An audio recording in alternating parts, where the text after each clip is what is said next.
2013년 1월 6일 새벽 서울 강남 한 아파트 전 야구 스타 조성민 목을 매 숨진 채 발견됩니다.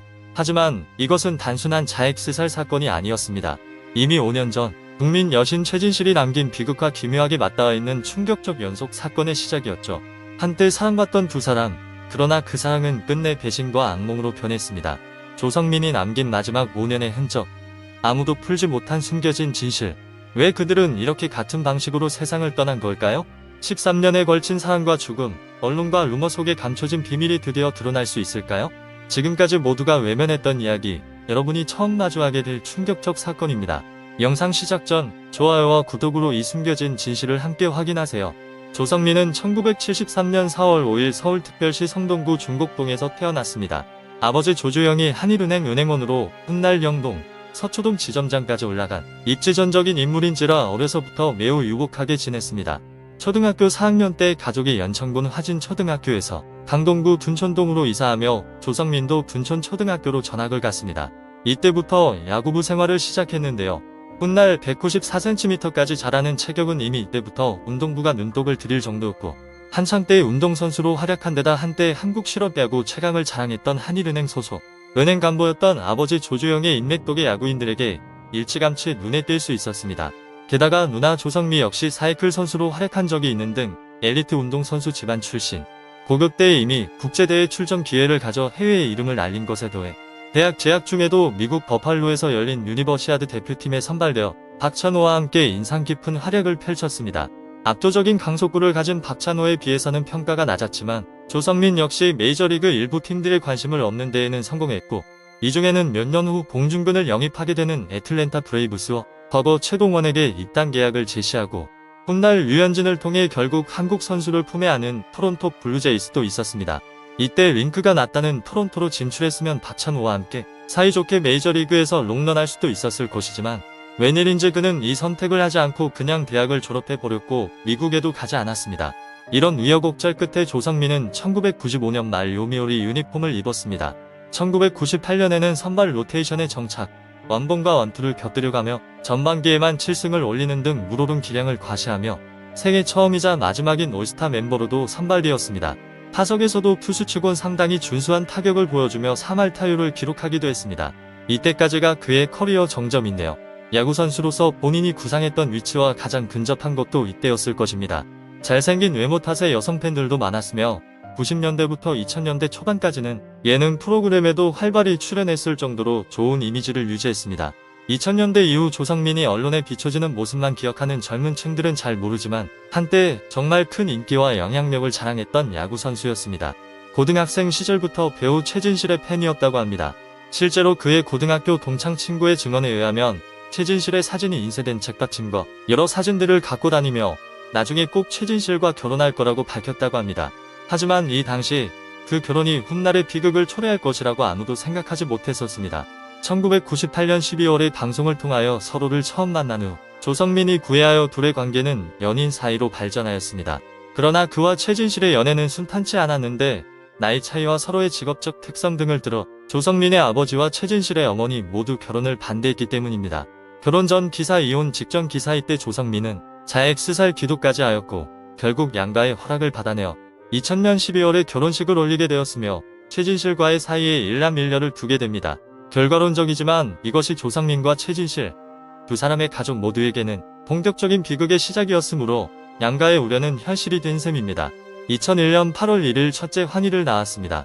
후에 장모였던 정옥숙은 이 시기에는 두 사람의 사이가 원만해서 조성민은 육아에 엄청난 공을 쏟았고, 환희는 3살 무렵까지 아버지와 어머니 사랑을 듬뿍 다 받았던 아이라고 밝히기도 했습니다.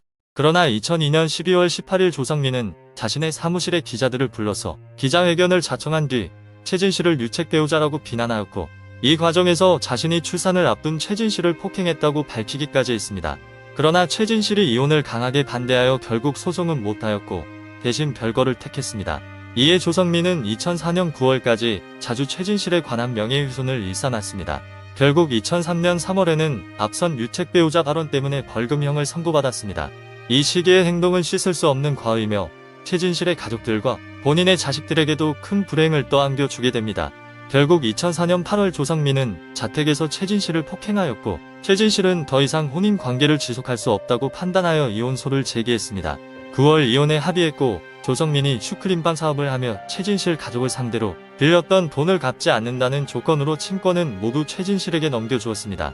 2008년에 전처 최진실이 사망한 이후에 아이들의 친권이 자신에게 있다고 주장하는 등 논란을 야기했습니다. 조성민이 친권을 갖게 될 경우 아이들이 물려받은 최진실의 재산을 조성민이 관리하게 되는 결과를 초래하므로 여론은 급속히 악화되었고 네티즌들이 다음 아고라에서 반대 투표를 하기도 했습니다.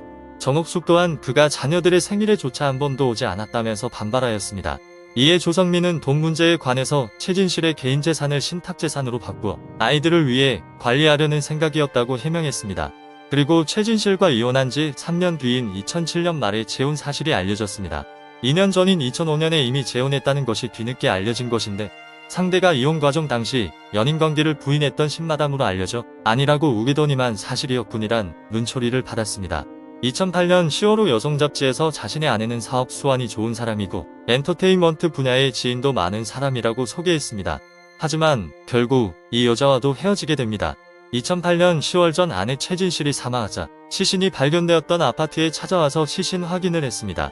그 후 삼성서울병원에서 3일 내내 빈소를 지켰고 발인 후 안치 과정까지 동행했습니다. 이후에는 해설위원과 두산 베어스 2군 코치 등을 역임하며 자녀들과 자주 어울리는 모습을 보여주었습니다.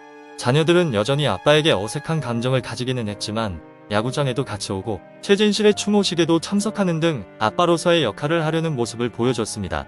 하지만 대중의 시선 밖에서 그는 외로움과 극심한 심리적 압박 속에서 살았고 항상 과거와 전 부인의 죽음을 떠올리게 하는 여론의 압력에 시달렸습니다. 자녀들과의 유대감을 쌓으려는 노력도 마음의 상처를 완전히 달래기에는 부족했고 그 고통은 조용히 세월 속에 쌓여갔습니다. 그러던 중 모든 것을 한순간에 바꿔놓는 충격적인 사건이 발생했습니다. 2013년 1월 6일에 그는 전 여자친구의 집에서 사망한 채 발견되었습니다. 과연 조성민이 세상을 떠난 이유는 무엇일까? 수사경찰서 형사한팀 이치균 팀장은 6일 오전 중간 수사 결과를 발표하며 고인의 마지막 행적을 공개했습니다. 이 팀장은 고인이 사망한 장소는 여자친구 A씨의 주거지로 강남구 도곡동 소재의 원룸 오피스텔이다. A씨는 고인과 5일 밤 함께 술을 마시면서 이별을 통보했다고 진술했다. A씨가 6일 0시를 조금 넘긴 시간 외출했다가 새벽 3시 40분경 귀가했는데 그 사이에 고인이 사망한 것으로 보인다고 밝혔습니다. 경찰 중간 수사 발표에 따르면 고인이 사망 직전에 여자친구와 술을 마셨으며 그 자리에서 이별을 통보받았다고 합니다. 따라서 여자친구의 이별 통보가 직접적인 자익스살 원인일 가능성이 제기되고 있습니다. 그렇지만 경찰은 여자친구의 이별 통보가 직접적인 자익스살 원인은 아닌 것으로 보고 있다. 당시 대화 내용 역시 일방적인 이별 통보는 아니고 헤어지자는 뉘앙스의 얘기를 하는 수준이었다. 여러가지 사안이 복합적으로 얽혀있는 것으로 보인다고 밝혔습니다. 고인의 마지막 행적은 A씨에게 카카오톡 메시지를 보낸 것으로 6일 새벽 0시 16분경입니다. 메시지 내용은 내 인생의 마지막이 자기와 함께하지 못해서 가슴이 아프다. 꿋꿋이 잘 살아입니다. 또한 이에 앞서 0시 11분경에는 모친에게 저도 한국에서 살 길이 없네요. 엄마한테 죄송하지만 아들 없는 걸로 치세요라는 내용의 문자 메시지를 발송했습니다. 두 메시지 내용으로 볼 때 고인은 이미 인생의 마지막을 생각하고 있었던 것으로 보입니다. 한국에서 살 길이 없다는 절박한 내용도 있습니다. 그만큼 최근 몇 년 동안 고인에게는 좋지 않은 일들이 계속 이어졌습니다. 전 부인 최진실이 자익스살했으며 처남이었던 최진영 역시 자익스살했습니다. 유소년, 야구, 캠프 등의 사업을 벌였지만 잘 되지 않았으며 2011년에 두산 2군 재활 코치로 활동했지만 지난해 11월 두산과의 재계약이 무산되며 다시 야구계를 떠났습니다. 이후 조성민은 모교 신일고등학교에서 인스트럭터로 일하며 고려대 등 다른 팀에서 코칭 스태프로 일하기 위해 알아봤던 것으로 전해집니다. 또한 야구 해설가 자리를 알아보는 등 야구 관련 일을 계속하고자 하는 의지를 보였던 것으로 알려졌습니다. 지난달에는 폭행 사건에 연루되기도 했습니다. 지난해 11월 도곡동의 한 술집에서 지인긴 아무개 씨와 시비 끝에 서로 주먹 다짐을 벌인 것입니다. 당시 경찰은 조성민 씨가 만취 상태에서 거의 일방적으로 맞은 것으로 보인다며 피해자로 보고 있다고 밝혔습니다. 이런 복합적인 상황들이 고인을 한국에서 살 길이 없다는 절박한 상황으로 몰아간 것으로 보입니다.